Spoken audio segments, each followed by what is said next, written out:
आपण पाहत आहात SK टाइम्स न्यूज। केंद्रीय मंत्रियों की एक फौज, मुख्यमंत्रियों की एक फौज, पूरी भारतीय जनता पार्टी यहाँ पर हैदराबाद में डेरा जमाए हुए है।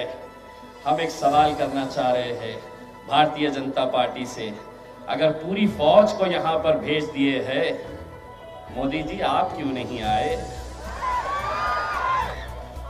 आप भी आ जाते, देख लेते हैदराबाद कैसा शहर है, हम घुमाते आपको चार मीनार पुराना शहर कैसा है।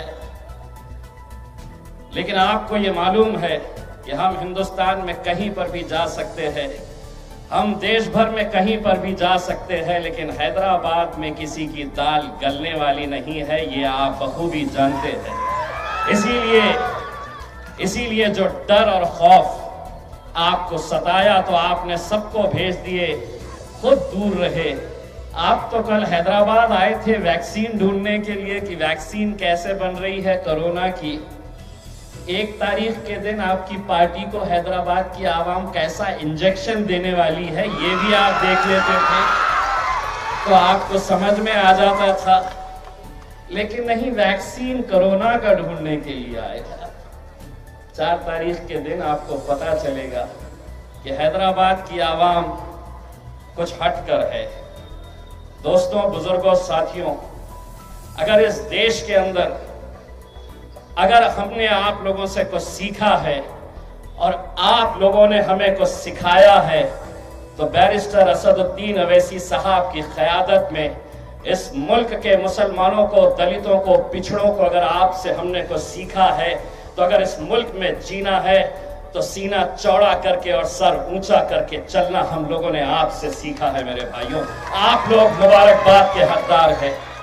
आज अगर हिंदुस्तान के अंदर, अगर हम कोने कोने के अंदर मजलिस इत्तेहादुल मुस्लिमीन पहुंच रही है, फैल रही है, ताकत बनकर खड़े रह रही है। बिहार के अंदर हमने महज 5 सीटें क्या जीत ली। 5 सीटें किसी एक असेंबली के लिए बहुत बड़ा आंकड़ा नहीं होता है, लेकिन असर उसका क्या हुआ है आप अच्छी तरह से जानते हैं। हमने बिहार के अंदर 5 सीटें क्या जीत ली, इतना हड़कंप मच गया मानो असदुद्दीन अवैसी साहब वजीर आजम की कुर्सी के ऊपर जाकर बैठ गए हैं। बैठेंगे इंशाल्लाह, वहां पर भी बैठेंगे इंशाल्लाह, लेकिन उसका असर क्या हुआ है? हम 5 सीटें क्या जीत लिए वहां पर, अब महफिल सजती है भारतीय जनता पार्टी की, महफिल सजती है कांग्रेस पार्टी की, महफिल सजती है आरजेडी की, महफिल इन सब की सजती है, लेकिन चर्चा हमारा होता है, चर्चा हमारा होता। बस ऐसा हो गया है कि ये हैदराबाद की एक जमात, हैदराबाद की एक जमात जिसके बारे में लोग कहते थे कि ये सिर्फ हैदराबाद तक महदूद है, बाहर इसे कोई जानता नहीं, कोई पहचानता नहीं। हैदराबाद के बाहर मजलिस का वजूद क्या है, लोग ये सवाल करते थे। हद तो ये हो गई कि लोग ये तक कहते थे कि बैरिस्टर असदुद्दीन अवैसी साहब अकेले पार्लियामेंट के अंदर इतने सालों से जाते हैं और अकेले ही रहेंगे, लेकिन नहीं, आप लोगों की दुआओं की वजह से अब असदुद्दीन अवैसी साहब पार्लियामेंट में अकेले नहीं बैठते हैं, मैं भी बैठता हूं आप लोगों की दुआओं की वजह से। और इतने घबराए हुए हैं, सोचते थे कि नहीं ये तो अकेले रहेंगे। तो जब हम 2 गए पहले मर्तबा पार्लियामेंट के अंदर, इतनी तकलीफ हुई उनको, इतनी तकलीफ हुई कि 1 के 2 हो गए। तो जिस दिन पहला दिन था, मुझे मालूम है नरेंद्र मोदी साहब ने अमित शाह से हम दोनों को देखकर क्या पूछा था जानते हैं? अरे ओ सांभा,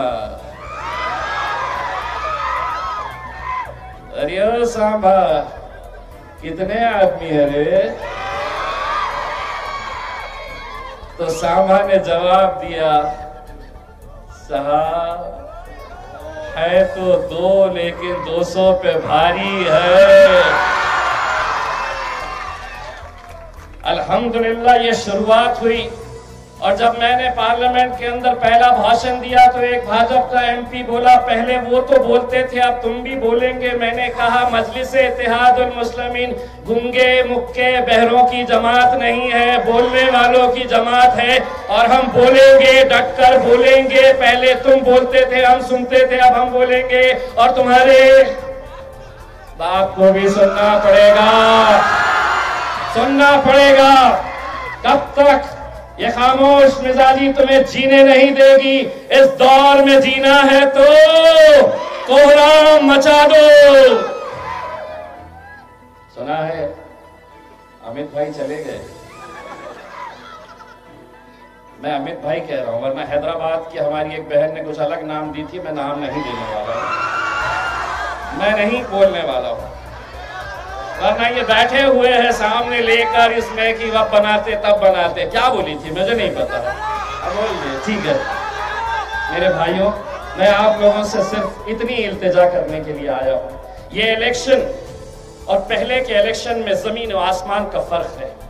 आपने देखा होगा कि इस इलेक्शन के अंदर जिस तरह की ताकतें इकट्ठा हो गई, हर एक का मकसद यही है कि मजलिस इत्तेहाद और मुस्लिमीन के गढ़ के अंदर अगर हम उन्हें कमजोर कर देंगे, अगर अपने गढ़ के अंदर इन्हें हम खत्म कर देंगे, तो हम आगे का सपना, एक ख्वाब जो देख रहे हैं आप लोगों के लिए, चाहे वो पश्चिम बंगाल हो, उत्तर प्रदेश हो या देश के कोने कोने में, वहां पर जाने के लिए। वरना कहीं पर ऐसा इलेक्शन नहीं हुआ है जहां पर बड़े बड़े नेता आते हैं, इस तरह की बयानबाजी करके चले जाते हैं।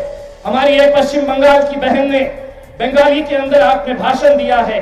आपको एक हम बात बताना चाहते हैं, जिस दिन आप मजलिस से हमारा ताल्लुक हो गया है, आप अगर इशारों में भी बात कर देती तो हमारी आवाम समझ जाती आप क्या करना चाह रही है करके। ये मजलिस का एक रिश्ता है। लेकिन आज हमने देखा है हैदराबाद की सरजमीन के ऊपर कैसे कैसे बयान दिए गए।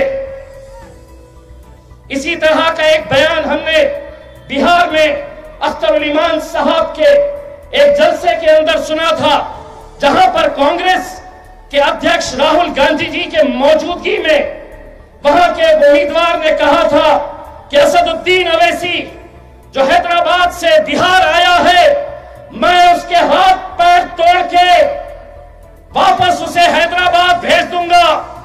पब्लिक ने उसी दिन तय किया कि तू क्या हाथ पैर तोड़ेगा, हम तुझे इलेक्शन के दिन दिखाएंगे। अख्तर ईमान साहब को 90,000 से ज्यादा वोट मिले, तो वो जो हाथ पैर तोड़ने की बात कर रहा था वो 20,000 में ही लपेटा गया।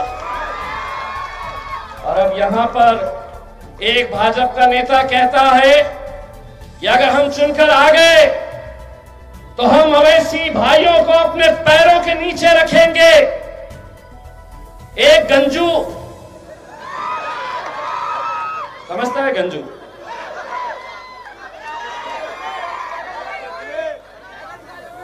टकला, कहता है कि अगर हम आ गए तो पुराने शहर के अंदर हम सर्जिकल स्ट्राइक करेंगे। मैंने कहा कर ले, शर्त यह है जिस दिन तेरे सर पे बाल उग गए उस दिन कर ले सर्जिकल स्ट्राइक। तीसरा कहता है कि ये जो बैरिस्टर असदुद्दीन अवैसी है, तुम अगर यहां पर उन्हें वोट देते हैं तो वो बिहार में ताकतवर होता है, यहां पर वोट देते हैं तो पश्चिम बंगाल, उत्तर प्रदेश में ताकतवर होता है। यहां के लोग देंगे और इंशाल्लाह वहां पर मजलिस ताकतवर होगी, होगी, जरूर होगी।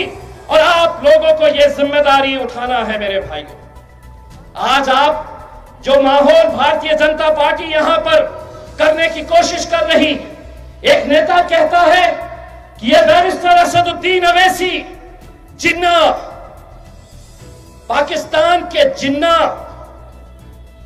उनका दूसरा रूप है। अरे वो जिन्ना जो थे वो चले गए। असद भाई ने यह कहा कि जीना, यहां मरना, इसके सिवा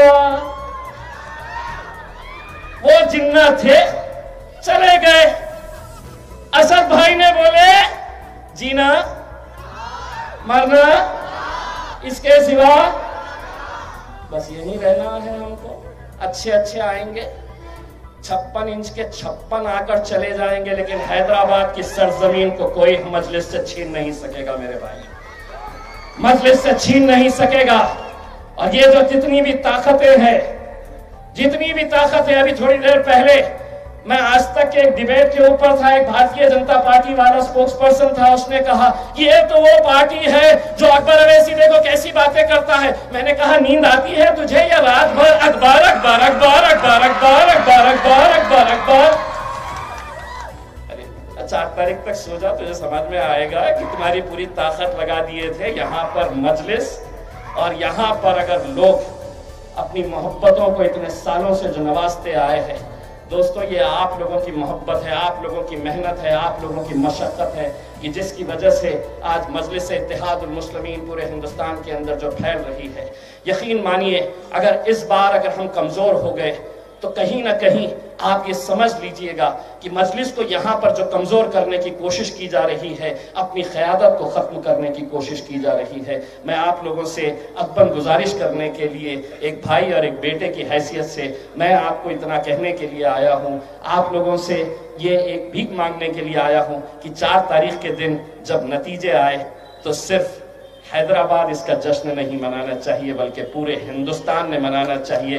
और हम भी फख्र के साथ महाराष्ट्र के अंदर हमने ये कहना चाहिए कि हम भी आए थे आपके दरबार में आप लोगों से इल्तिजा करने के लिए और आप लोगों ने हमारा सुना है। बस जाते जाते आप लोगों से सिर्फ इतना कहना चाहूँगा, अगर मजलिस के साथ पूरी ताकत के साथ खड़े हैं मेरे भाइयों, तो एक बार दोनों हाथ ऊंचा करके मेरी आवाज़ के साथ आवाज़ लगाइए, मजलिस इत्तेहादुल मुस्लिमीन, मजलिस इत्तेहादुल मुस्लिमीन, बैरिस्टर असदुद्दीन अवैसी, जनाब अकबरुद्दीन अवैसी। बहुत बहुत शुक्रिया। जाते जाते 1 तारीख के दिन सिर्फ धपा रोजच्या रोज नवीन बातमी पाहण्यासाठी आमच्या यूट्यूब चॅनलला सबस्क्राईब करा व बेल आयकॉनला क्लिक करा।